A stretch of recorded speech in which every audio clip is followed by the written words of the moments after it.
Hi everybody, I'm Gerald Veasley. Thanks for joining us in this video. We're going to be covering a lot of essential aspects of playing the bass. We'll cover left hand and right hand technique, several techniques such as slapping, using free stroke technique, hammer strokes, ways to develop speed and fluency on the bass. We'll cover some aspects of soloing such as using sequences and thematic development and all sorts of good stuff, including the blues. But before we do any of that, we're going to have to tune up. So let's tune up right now. Here's an E, harmonic, A, the harmonic, D, the harmonic, G, and the harmonic.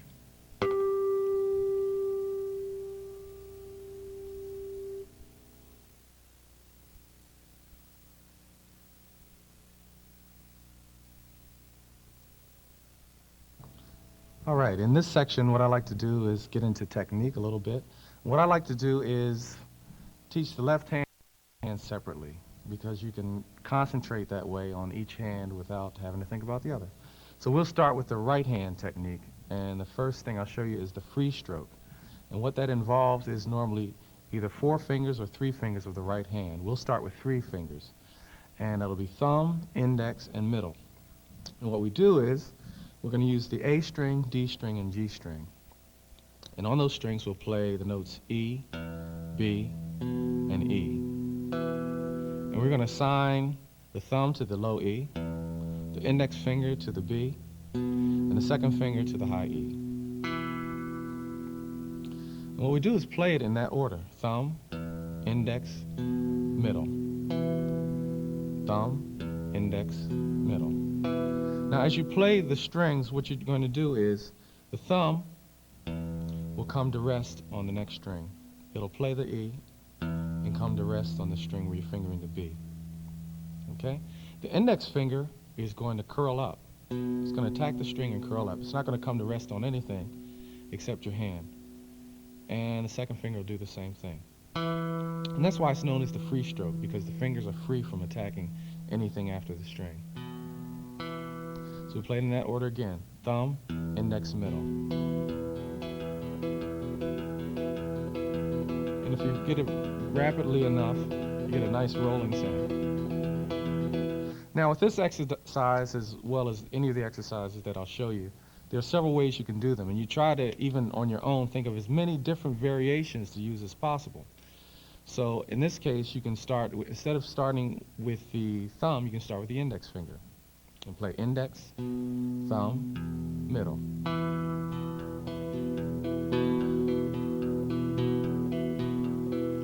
Or you can stay with the thumb and play thumb, middle, index.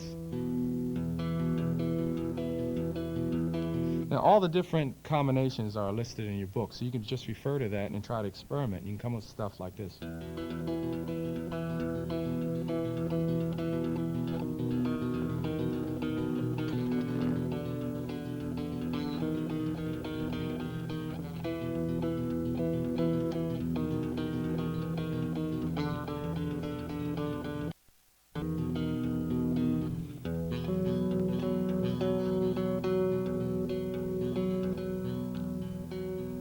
If you work long enough, you can become pretty free with it. So that's the free stroke. The second technique, which is a more common technique, is called the hammer stroke. And what you're doing in the hammer stroke is you're attacking the string, and then it comes to rest on the string just above it. That's the index, and same thing with the middle.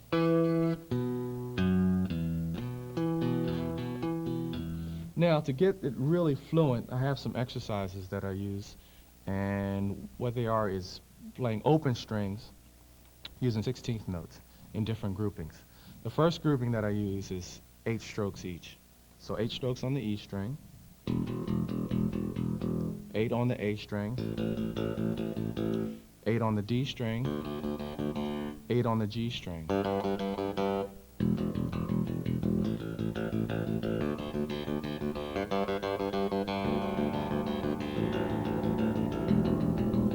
And you just keep repeating that. You'll notice in the booklet that there's some other groupings besides 8-stroke groupings.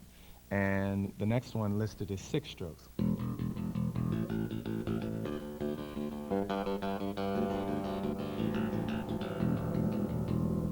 And then 4, then 2, and then 3.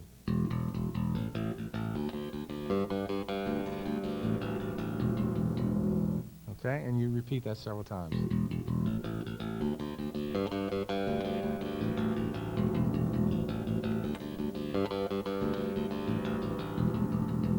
And what you do in order to build fluency at this, you start at a relatively slow tempo and then gradually build it up.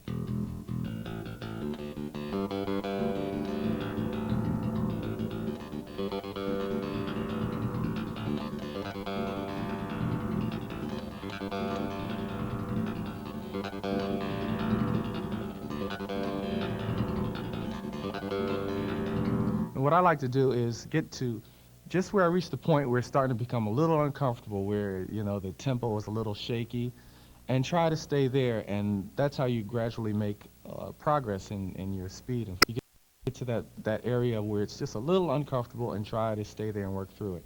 The next grouping is the 2-stroke grouping.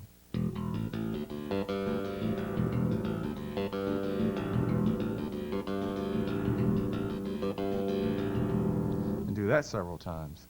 Also, with the 2-stroke grouping, what you're trying to do, of course, is maintain minimal motion, but you can also use a variation of that exercise. And what you do is go from the E string to the A string, back to the E, to the D, back to the E, back to the G. E, A, E, D, E, G.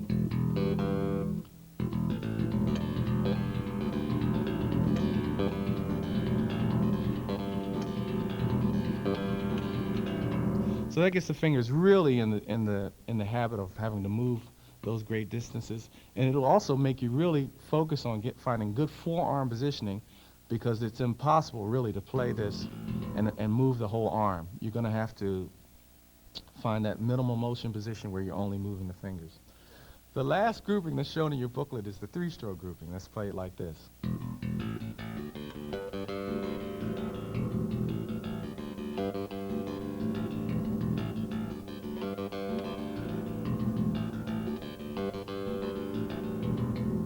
So those are the basic pizzicato exercises that you can utilize to become more fluent with the right hand. One thing to keep in mind is you're always looking for ways to improve on things that you learn, because the goal of learning any instrument, in my opinion, is to not only take what you get from a teacher and apply it, but take what you get from a teacher and learn how to then teach yourself. And that's by taking any exercise to the next step or the next level. So I encourage everybody to experiment.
The left hand obviously is very important, especially in phrasing.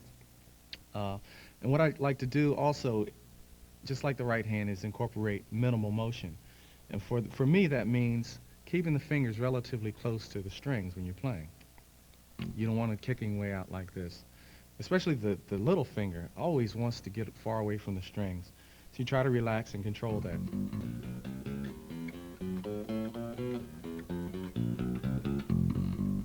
Now, a lot of times you'll either have teachers or someone tell you to have all this nice stretching going on. Now, have you really stretching the fingers out?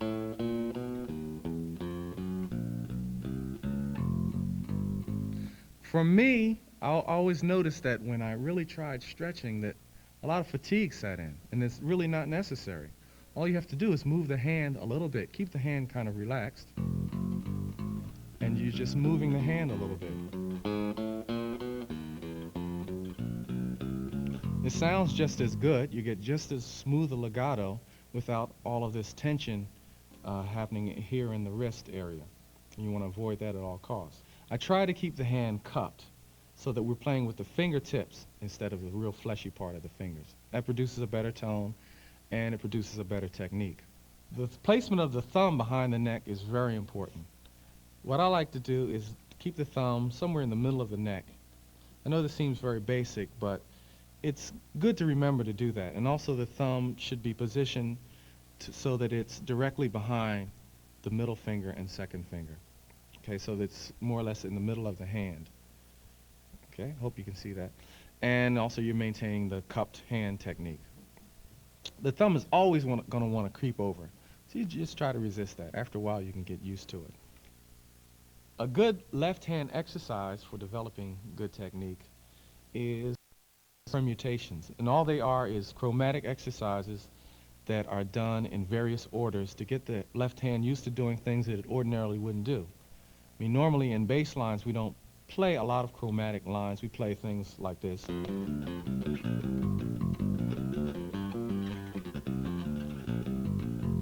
We use a lot of pentatonic scales and very rarely get to use a lot of chromatics. But in soloing, obviously chromatics are very important, and walking bass lines, they're also very important. So here are the permutations. The first one involves using the first, second, third, and fourth finger in that order. 1, 2, 3, 4. And what you do is you play that on each string.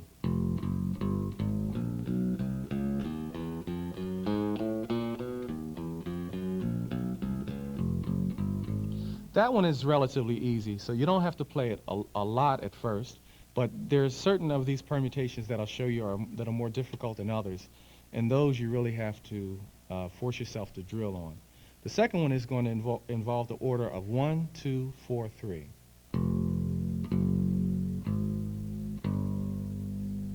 And you do that across each string also.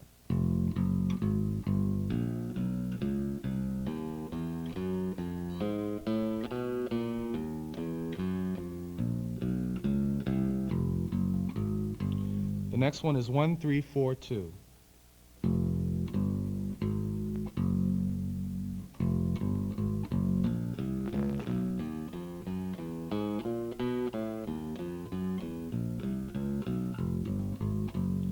The next one is 1, 4, 2, 3.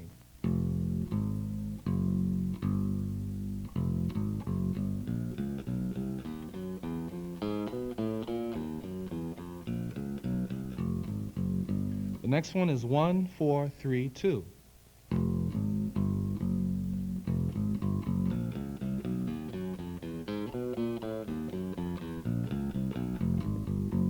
So that's all you need to learn about the left hand.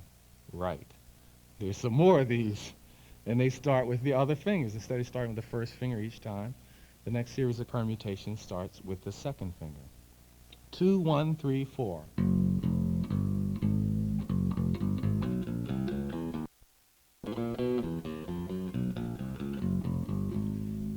Then 2, 1, 4, 3.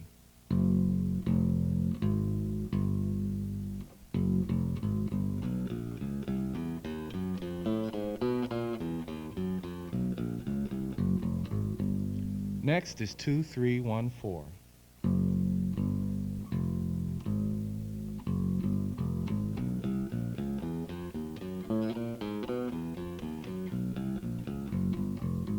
Then 2, 3, 4, 1.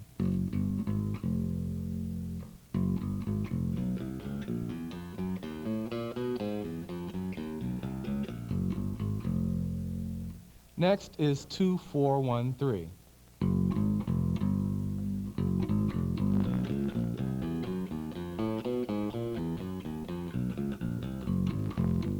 The next one is 2, 4, 3, 1. You like this, don't you? Just goes on and on.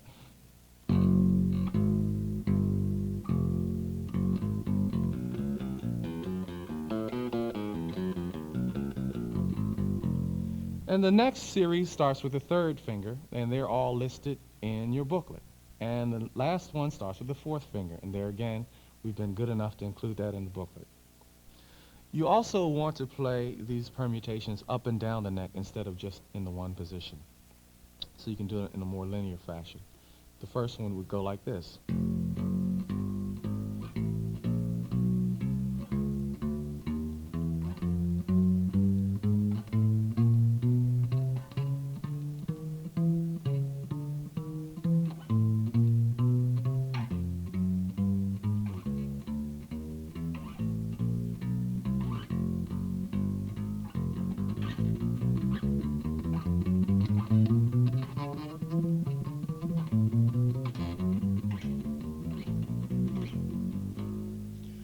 A good way to facilitate that is you have to sort of look ahead to see where that first finger is going to land. Like when I play this first one, I know the first finger's going to have to go here, so I'm already thinking of that. Then I know the first finger's going to have to go here, so I'm preparing myself. So it just involves thinking ahead.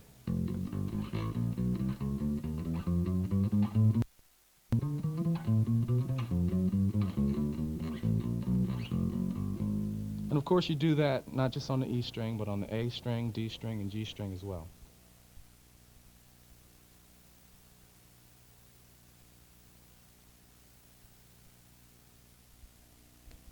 This piece that I'm about to play is an improvisational piece. It involves a prepared solo and a spontaneous solo all in one.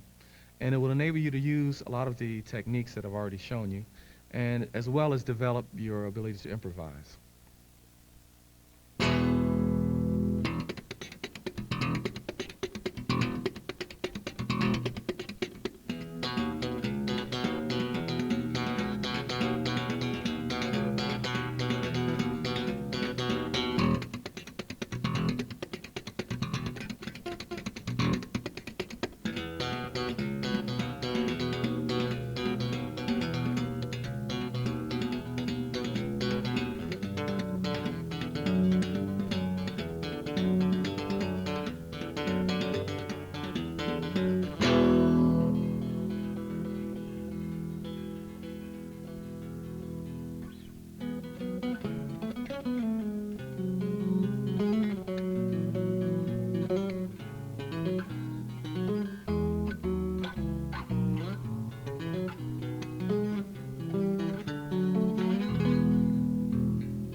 Okay, now let's go over the piece and see what was played.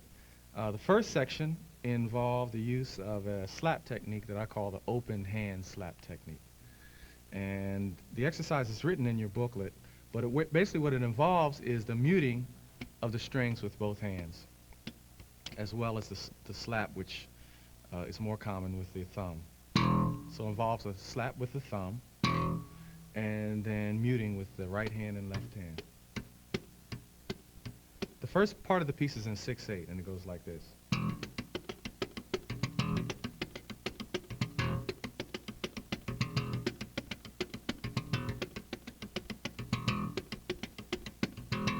The next section was a slap section that sounded like this.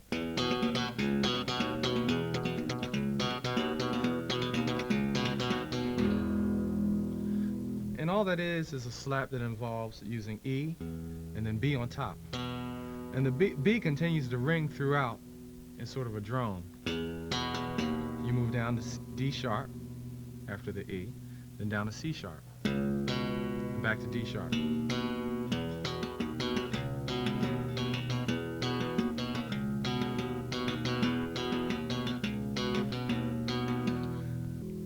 From that, we moved into the actual piece, which starts with an E major chord. E major chord, of course, is comprised of notes E, G sharp, and B. And we're using the free stroke technique. Then the next chord is a B chord. But you're not playing the B on the bottom. This would be the whole chord. We're just playing the D sharp on the bottom, so that you get this movement from the E to the D sharp. Then you play an A chord.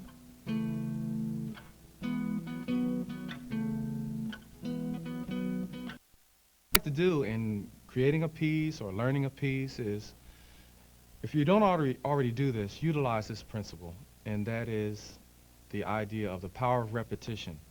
A lot of times something will be a little difficult, but it becomes easy when you do it over and over and over again, and you can trick your hands into actually believing that you can play it. So that's a good little thing to remember to try to do. After you play the E chord, the B chord, and the A chord, then you have a line, and then you play an A flat chord. Now the A flat chord is voiced in such a way that the A flat is actually played on top, and it's an A flat 7 chord without the fifth. So you have an A flat, and then you have a G flat and a C on the bottom. And the reason that the A flat is on the top is because it connects the melody. Then the next part is a line with a G flat chord, G flat 7 chord, with the root on the top again. That's an A chord with a sixth on top, an A6, to a B6. And then we're going to play tenths, which all a tenth is a third voiced an octave higher. So instead of playing this, which is a third of E to G sharp, I made a tenth out of it, E to G sharp, an octave higher. And that connects with the melody also, better when it's an octave higher. So I played a tenth in E, which was major, then D sharp, which is minor, then C sharp, which is minor, and then B, major. Then back to the A6 chord, to the B chord, to an E major chord.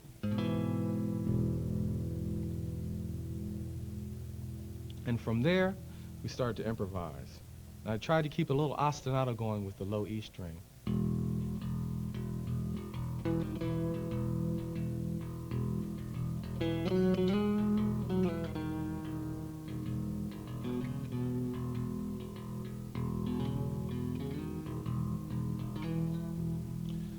And all I'm doing is improvising in major. So the notes that'll work are all the notes that can be found in the E major scale.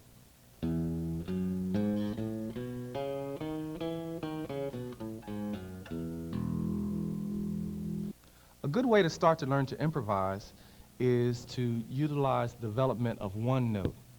A lot of times we'll learn a lot of the more complex elements of improvising, such as using scales and modes and altered modes and all sorts of intricate chords. But really you need to learn to be as creative as you can with one note, be it rhythmically, be it with the way that you're actually playing the note. For example, in this little section that we started playing,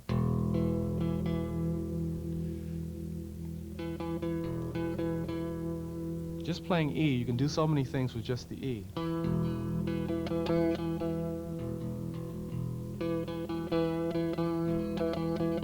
And then if you want to, you add the F sharp, then the D sharp,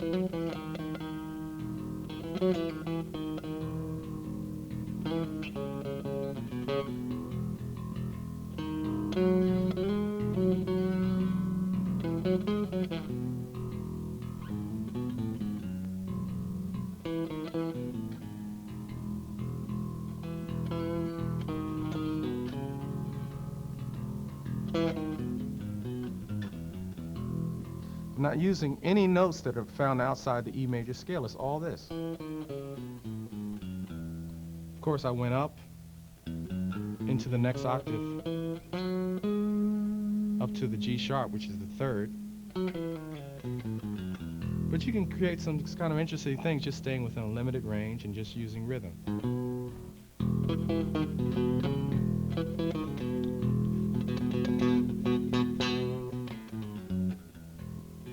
And also varying your dynamics.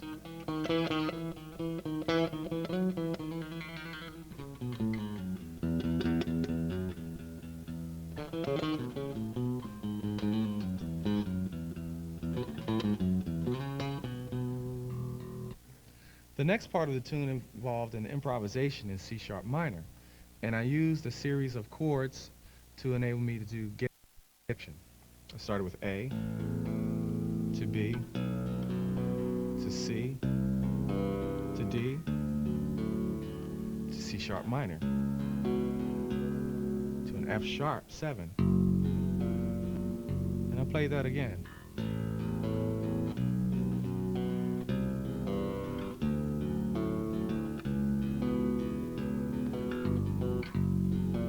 Now that just involved a little passing tone in between, passing chord rather in between. C sharp minor to a G 7 to an F sharp.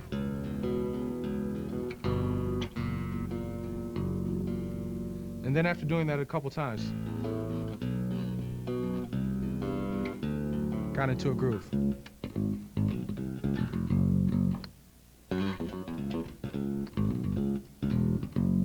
So this type of soloing that I did in this section was what I call sort of a call and response.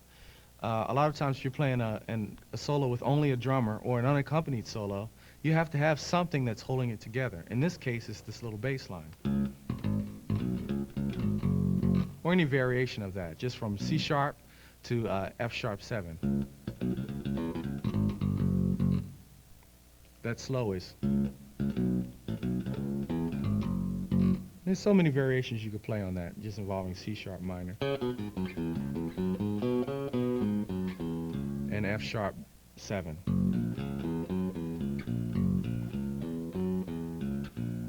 And these two scales will be listed in your book.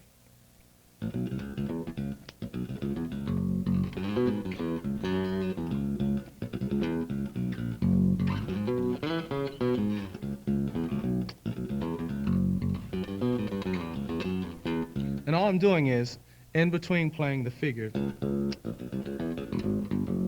I'm just improvising on C sharp minor. You can use a pentatonic.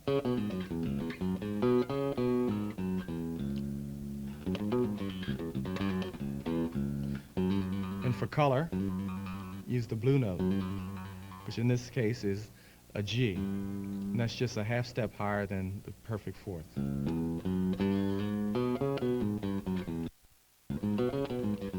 Which gives you your old minor blues scale.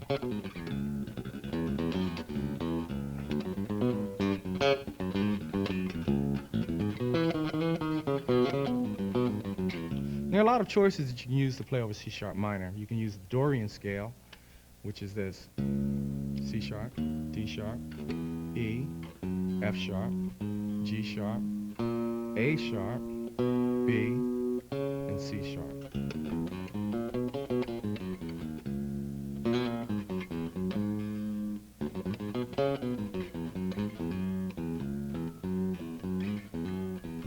And all I'm doing in improvising is just taking the notes of the scale and using them in different order. What happens if you start on the 5th, then go to the 3rd, and then to the root?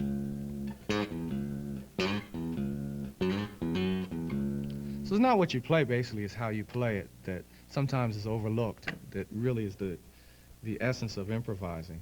I mean, we're all using basically the same notes. Sometimes you can get a little more colorful using substitutions, but even in using simple harmony and simple scales, it's how you play it rather than what you play.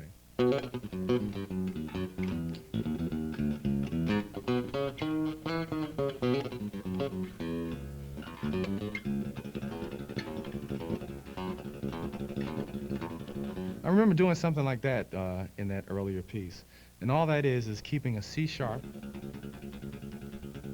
with the pizzicato technique, it's what I call tremolo.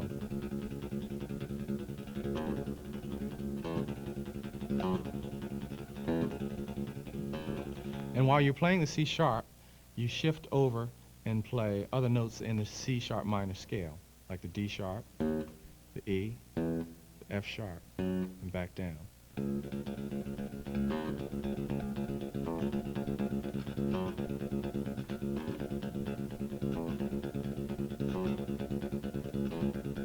I like using this technique because it gives the listener something to hook onto and creates sort of an anticipation of, well, how long can he keep this going and what's going to happen next? And those sorts of things are important to think about when soloing. What expectations are you creating? What tension are you creating? And this tension is created by repetition.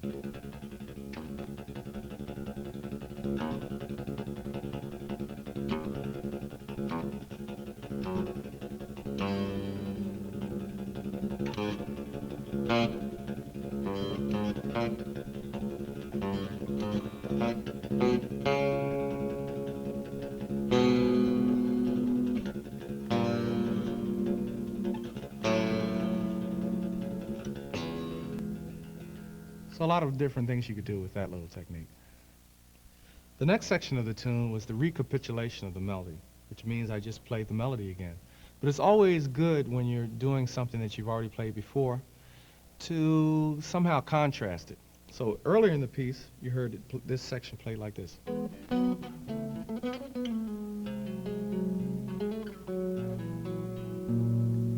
But this time I play it actually in 3/4.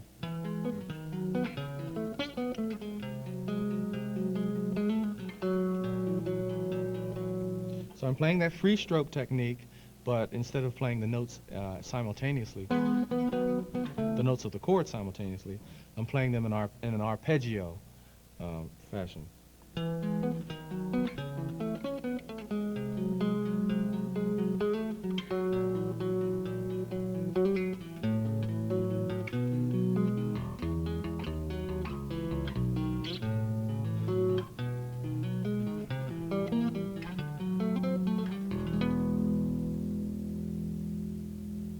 Then, to finish off the piece, play the E major chord,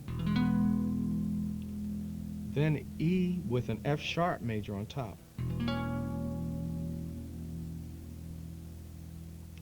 then E with an F on top, and then back to E.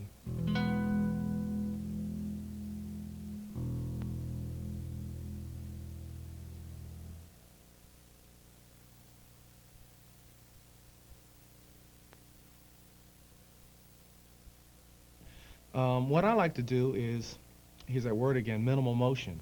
I like to, it's sometimes very flashy to have the hand going all over the place, but it's effective for me to keep the movements very small.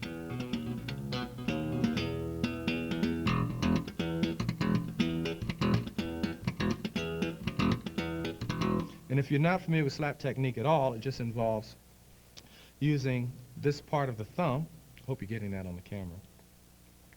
Involves using this part of the thumb against the string, and then the string is slapping against the fretboard. With the open E, that's done like this. And then I'm immediately muting with my left hand.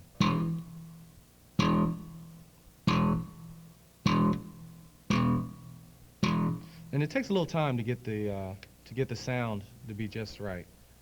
So in listening to this tape, you can sort of use this sound as your guide. There's going to be a lot of trial and error involved. But that's the basic principle. Now, there's some variations on playing this little section that you heard earlier.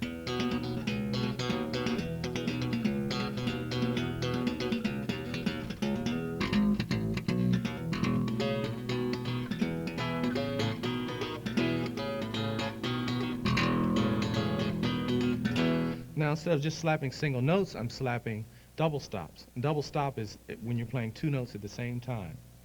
So I'm playing this. That's from an open E to an A with a C sharp on top to a B.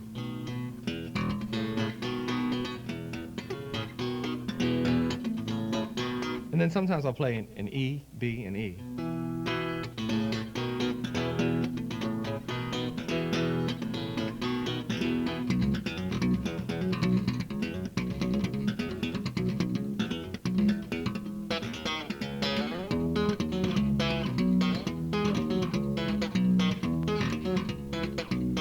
That's using the tenths that you heard. You heard them played slowly in the piece. But why can't you play it like this? It's a slap exercise. And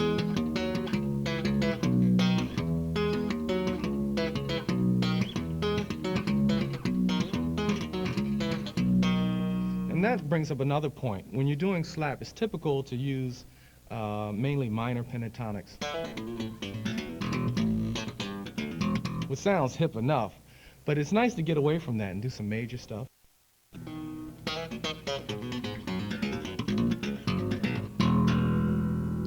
You know, get away from whatever you typically do. In fact, go to other keys and play in G.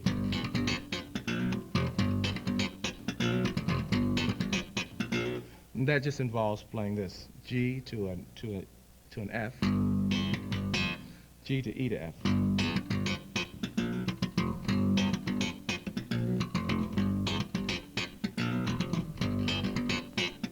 Make sure you're playing in all the keys. C sharp minor.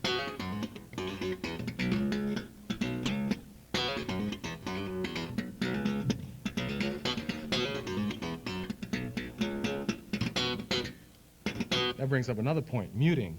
Several different things you could do with muting. You can play this. What it involves is a mute with the pinky of the left hand after you play the initial attack. So it sounds like this. And then play another mute with the right hand.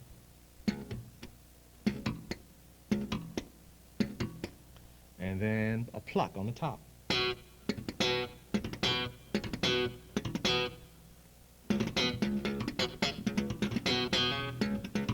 And you're playing it as a triplet figure.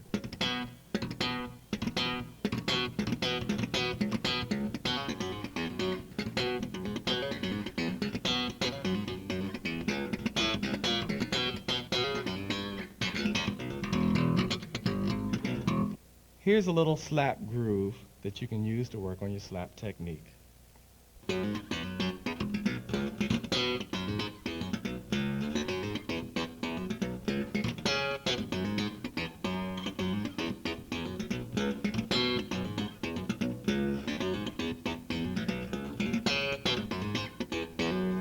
And slow, what I'm doing is starting on a G, but a G sharp, excuse me, but using a hammer-on first from F sharp to G sharp.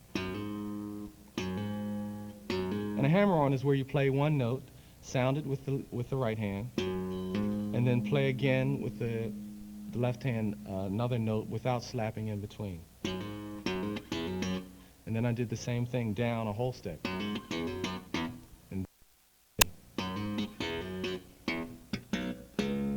And that's just from B to C sharp with a muted note in between.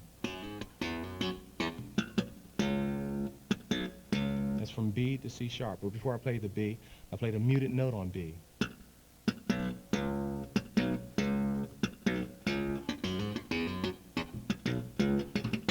And then that's the next triplet figure. I'm playing a C sharp. Then, in reality, I'm playing a D sharp, but it's muted. So it just sounds like a rhythmic attack without a specific note being played. And then popping on B.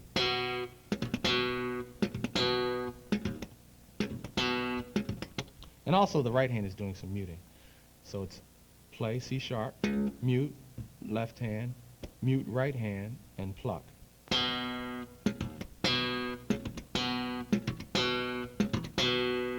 So the first part of the little exercise is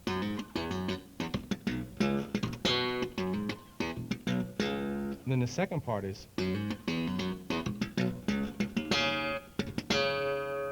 and that involves playing the same triplet technique but ending up on a C sharp.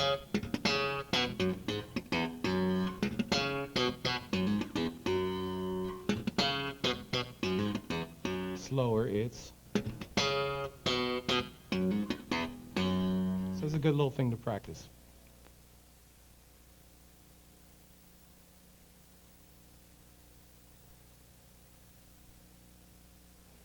Another good thing to have in your arsenal is the concept of sequences. Now, sequences are a series of notes that can be played either in a cyclical type movement, a cycle, or you can play them within one key moving in a progression, a diatonic progression. That'll all become clear as I show you. Let's just take 3 notes out of a particular chord. Let's just say the C major chord. C, E, and G. Now, after you play those notes, you can move up along the C major scale.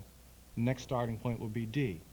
And now, keeping the same relationship of 1, 3, 5, Move up to D and play the same thing, 1, 3, 5. Now you've already built a sequence. As soon as you have the repetition of an idea and move it, modulate it to another starting point, you have a sequence. This is just a simple chordal type sequence. Your next starting point will be E. Next point would be F. Then G. Then A. Then B. Then C. It seems simple, but if you use it in the context of a solo, you can get something that's pretty happening.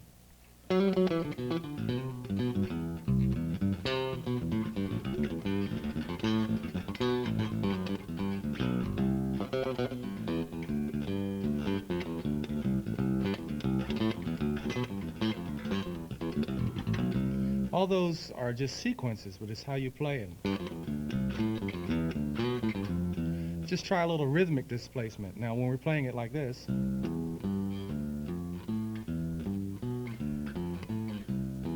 everything is right on the beat. But if you place some of the sequences across the bar line, start them later, start them earlier, get some pretty interesting effects. Another good sequence is when you get away from the chordal tones and add other notes of the scale. For example, the second.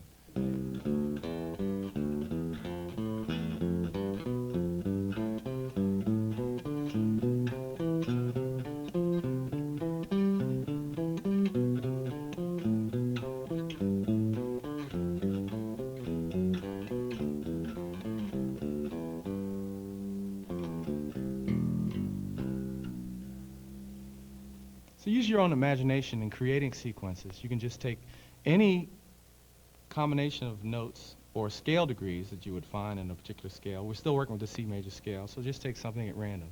What we're going to do now is take the last sequence that I showed you, 1, 2, 3, 5, and move it around the bass using different starting points, but keeping the shape of it the same. So for example, you'd play C as your starting point, then F as your starting point, then B flat, E flat, A flat, D flat, G flat, B, E, A, D, and G. So you're moving in a cycle of fourths, obviously, and play it pretty quickly.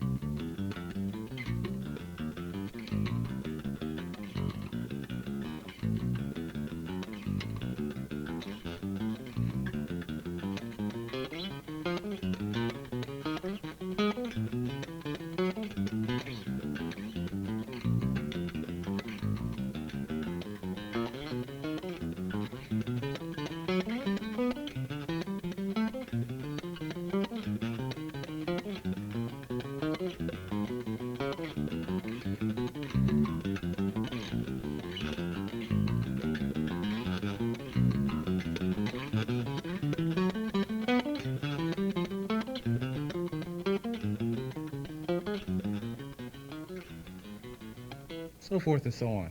You can also create your own progression. Use minor thirds, then down to a half step,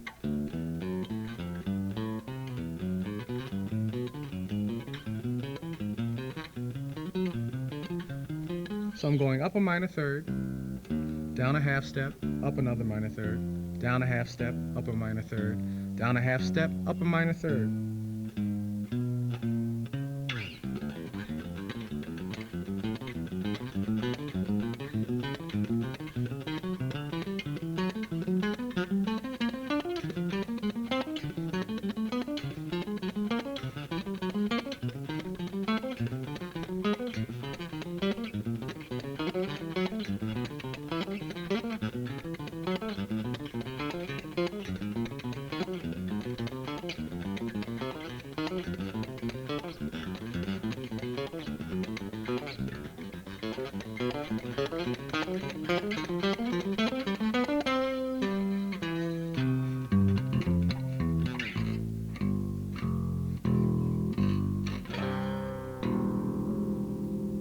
You can go crazy with sequences.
I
want to just take a moment to talk about what I call the 5 T's.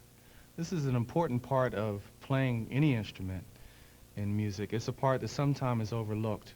We're always looking at the notes that we play, the licks that we play, the specific melodies. But there's another whole element, and that is not just what you play, but how you play it. And to me, that's very critical, because if you don't add the right expression to a performance, it can sometimes fall flat. And the 5 T's are tone, technique, touch, taste, and timing. Well, tone is very important, obviously, because you want to have a sound that's going to be clear enough to be heard through the several instruments, and a tone on the bass, especially, that's going to be fat enough to support the bottom. You have to spend a lot of time developing that tone. Technique is obviously important because you want to have the fluency to get those ideas across, because you can have the greatest ideas in the world, but if you can't play them, it's meaningless. And then, of course, you've got to have touch, because you don't want to be one of those players that is always hammering at the instrument. You want to be able to play different dynamic levels with a real degree of intimacy with the instrument. And taste is one of those intangibles. You know, taste is really a matter of choice and a matter of maturity. But try to be sensitive to the other musicians around you, and try to be sensitive to the soloist or the singer if you happen to be working with a singer. That's very critical. And then timing is probably the most important element to start with on the bass, because the bassist has a fundamental role in keeping that timing solid, because without the timing, you really don't have anything. So keep those in mind, 5 T's.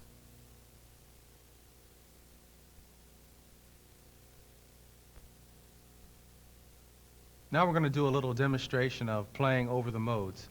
I have a little guitar accompaniment in the background, And I'm going to play a little solo based on each mode, one after the other. It'll start with Ionian, go to Dorian, then go to Phrygian, then go to Lydian, then it'll go to Mixolydian, go to Aeolian, and end up in the Locrian. And good luck in checking out all of these little pieces. And the key of everything is F. So check it out.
Yes.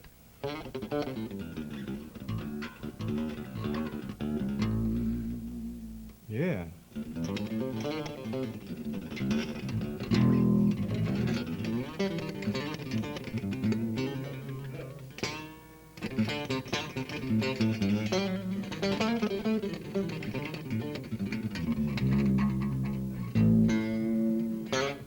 It's time for some blues.